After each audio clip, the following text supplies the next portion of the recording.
नमस्कार, मैं सीए रमेश प्रभु, अध्यक्ष महाराष्ट्र सोसाइटीज वेलफेयर एसोसिएशन। रोज की तरह मैं आज भी आपके pass real estate daily news में आपको स्वागत करता हूं। हाऊसिंग सोसायटीला कन्व्हेन्स मिळत नव्हता, लोकांना ग्राहक न्यायालयात किंवा सिटी सिव्हिल कोर्टात जावं पडत होता आणि 10-15 वर्ष होतो। म्हणून आम्ही 2002 ला एक पुस्तक आणलं, डीम्ड कन्व्हेन्स कसं करता येते। नंतर 2005 ला त्याच्या कायद्यात रूपांतर झालं। प्रेसिडेंट ऑफ इंडियाने त्याने असेंट दिलं।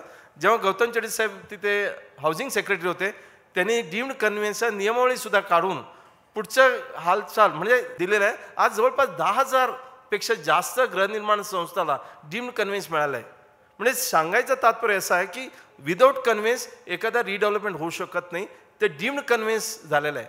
आता मध्यंतर एक विचार आला, खास करून ते विषय असा आला, कॅम्पाकोला बिल्डिंग आपल्याला सर्वांना माहिती आहे की नाही। कॅम्पाकोला मुंबईमध्ये एक कॅम्पाकोला कॅम्पस आहे। 5व्या मजल्यापर्यंत सीसी होता, 25 मजल्यापर्यंत बिल्डिंग होता, पुढच्या 20 मजल्याचा कमेन्समेंट पण नाही, आयओडी पण नाही, काही नाही, पण बिल्डिंग बांधला होता। प्रकरण सुप्रीम कोर्टापर्यंत गेलेला, तिथे सुप्रीम कोर्टाने आदेश दिला ते पाडून टाकायचं। शेवटी लोकांचं आणि पत्रकारांचं जे काय मीडिया ॲक्टिव्हिजममुळे सुप्रीम कोर्टाने त्यांना स्थगिती दिला आणि त्याला रेग्युलराइज करायला सांगितलं।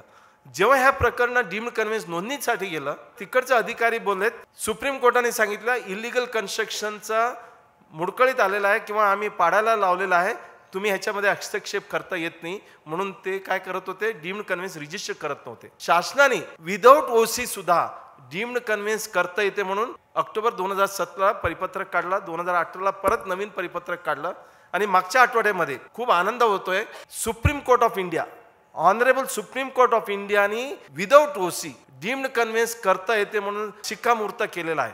म्हणजे आता तुम्हाला डीम्ड कन्व्हेन्ससाठी लोकांचा एक असं मनामध्ये संभ्रम होता, if the building is illegal, if the building does not have the plan, आपल्याला डीम्ड कन्व्हेन्स करता येत नाही, त्याच्या शिक्कामोर्तब आता सुप्रीम कोर्टाने केलंय।